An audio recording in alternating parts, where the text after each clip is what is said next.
साथियों नमस्कार, स्वागत है आप सभी का अपने YouTube चैनल पर। आज की इस वीडियो में दोस्तों बात करने वाले हैं अपन महत्वपूर्ण बीमारी रेबीज के बारे में। वायरस से फैलने वाली ये बीमारी दोस्तों रेबीज इंसानों से जानवरों में और जानवर से इंसानों में फैलने वाली बीमारी होती है, अर्थात एक जूनोटिक इंपॉर्टेंस की बीमारी है जो कि बहुत ही महत्वपूर्ण है और बहुत ही ज़्यादा घातक बीमारी है। अगर किसी पशु को एक बार रेबीज हो गया तो उसकी जान बचाना वहाँ से संभव नहीं हो पाता। इसलिए इस बीमारी के लक्षणों की जानकारी एक सामान्य पशुपालक को होनी अति आवश्यक होती है। तो आज की इस क्लास में दोस्तों अपन रेबीज से संबंधित कुछ डिटेल लेंगे, कुछ बातें करेंगे जिससे इस बीमारी को समझने में आसानी रहेगी। अगर किसी पशु को रेबीज हो जाए तो क्या करना है और किस पशु को रेबीज हो गया है इसका पता कैसे लगाना है, ये आज की क्लास में अपन डिस्कस करने वाले हैं। तो दोस्तों आज का ये वीडियो काफ़ी महत्वपूर्ण रहेगा सभी पशुपालकों के लिए, तो अधिक से अधिक साथियों के साथ इसको शेयर करना ना भूलें।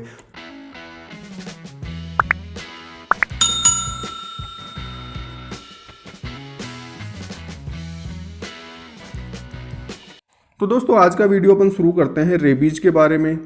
तो रेबीज जैसा कि मैंने शुरू में बताया वायरस के कारण होने वाली ये बीमारी है, और ये जो वायरस होता है दोस्तों, जो कैनाइन्स होते हैं यानी कुत्ता बिल्ली जो जानवर होते हैं इनकी लार में पाया जाता है। और ये जानवर जब किसी मनुष्य को या मवेशी को, कैटल बफेलो बकरी किसी भी जानवर को काट लेंगे तो उसकी लार के साथ उनके ब्लड में पहुंच जाता है और वहां से उनमें रेबीज के लक्षण अपने को देखने को मिलेंगे, रेबीज बीमारी अपने को देखने को मिलती है।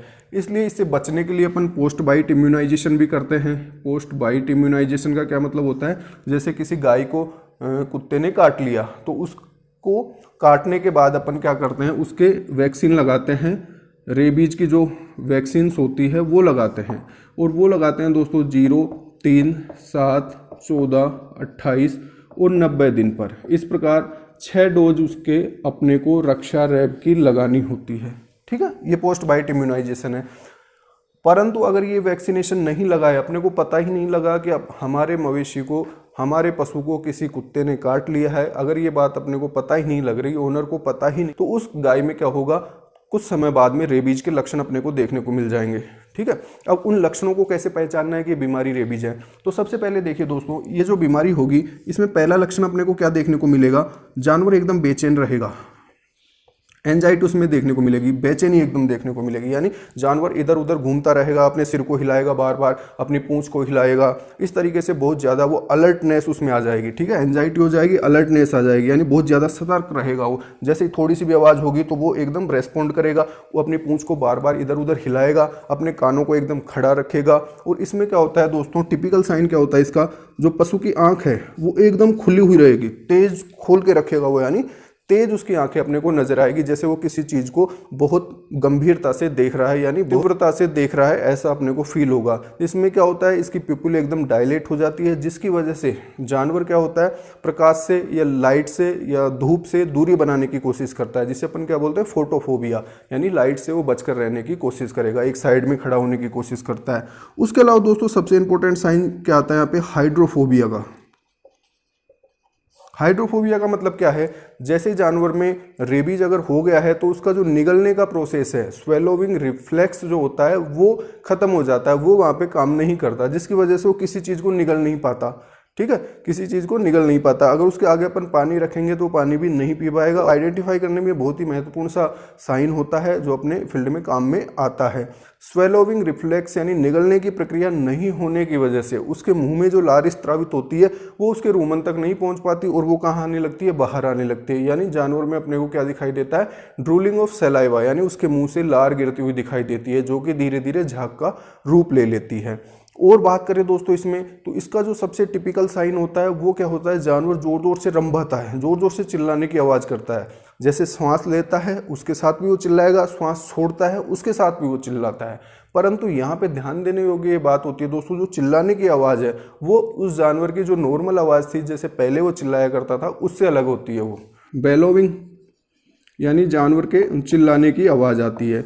और एडवांस स्टेज में जब ये पहुंच जाएगा तो ये किस में चेंज हो जाती है दोस्तों, यार्निंग में चेंज हो जाती है। यार्निंग का मतलब क्या होता है, जमाई लेना या उबासी लेना। जैसे जानवर मुंह खोलता है परंतु आवाज़ उसकी बाहर निकल नहीं पाती। इसको क्या बोलते हैं? योनिंग बोलते हैं। हिंदी में अपन समझ सकते हैं, जैसे उबासी लेना बोल सकते हैं या जमाई लेना बोल सकते हैं। ऐसी चीज़ें अपने को जानवर में देखने को मिलेगी। उसके अलावा क्या होगा, वो न्यूरोलॉजिकल साइन वो दिखाएगा, यानी उसके ब्रेन में इन्फ्लामेशन होता है रेबीज की वजह से, जिसकी वजह से क्या होगा, न्यूरोलॉजिकल साइन दिखाएगा और जानवर ऐसा प्रतीत होगा जैसे ये जानवर पागल हो गया है।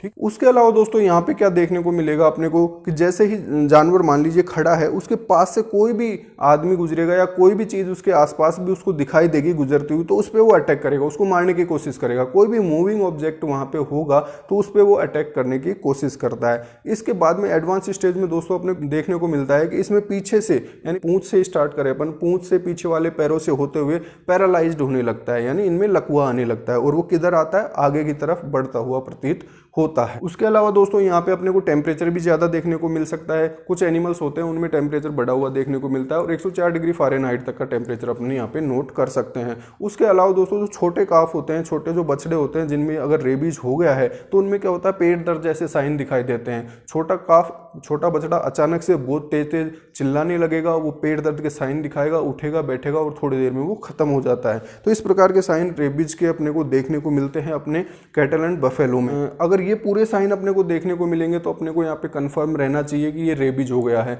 रेबीज अगर किसी पशु को हो गया है तो तुरंत उसको आइसोलेट कर देना चाहिए, उसका चारा पानी सब चीज़ें अलग कर देनी चाहिए बाकी जानवरों से। अगर वो जानवर उसका दूषित चारा पानी खाएंगे तो उनमें भी रेबीज होने की संभावना वहाँ पे रहती है, क्योंकि रेबीज का जो वायरस होता है वो लार से ट्रांसमिट होता है। दूसरा पॉइंट अपने को ये ध्यान में रखना होता है दोस्तों कि कभी भी रेबीज जिस पशु को हो गया है उससे अपने को भी दूर रहना होता है, जो पशुपालक है उसको भी दूर रहना होता है, जो ट्रीटमेंट करने वाला है उसको भी उससे दूर ही रहना होता है। उसके मुँह में हाथ नहीं डालना होता। कई जानकारी के अभाव में पशुपालक उसके मुँह में हाथ डालने लगता है, स्वेलोविंग रिफ्लेक्स वहाँ पर नहीं मिलता, तो जो प्रैक्टिसनर है उसको भी ये लगता है कि शायद इसके ईसोफेगस में कुछ चोक हो गया है, चोकिंग की प्रॉब्लम की वजह से ये नहीं खा पा रहा, नहीं पानी पी पा रहा, तो उसमें हाथ डाल के उस चोक को करेक्ट करने की कोशिश करते हैं, तो वो बिल्कुल गलत अप्रोच होती है। ऐसी स्थिति में हमेशा जानवर से दूर ही अपने को रहना चाहिए। अगर उसको रेबीज हो गया है तो वो कभी सही नहीं हो पाता, उसका ट्रीटमेंट करना पॉसिबल नहीं हो पाता और साइन दिखाने के 8 से 10 दिन के बाद में वो एनिमल खत्म हो जाता है। तो दोस्तों आज के इस वीडियो में अपन ने रेबीज के जो महत्वपूर्ण सिम्टम्स हैं, जो महत्वपूर्ण साइंस हैं, उनको समझने की कोशिश की है ताकि इस बीमारी के बारे में जानकारी रहे और ऐसी गलतियां करने से अपन बच सकें।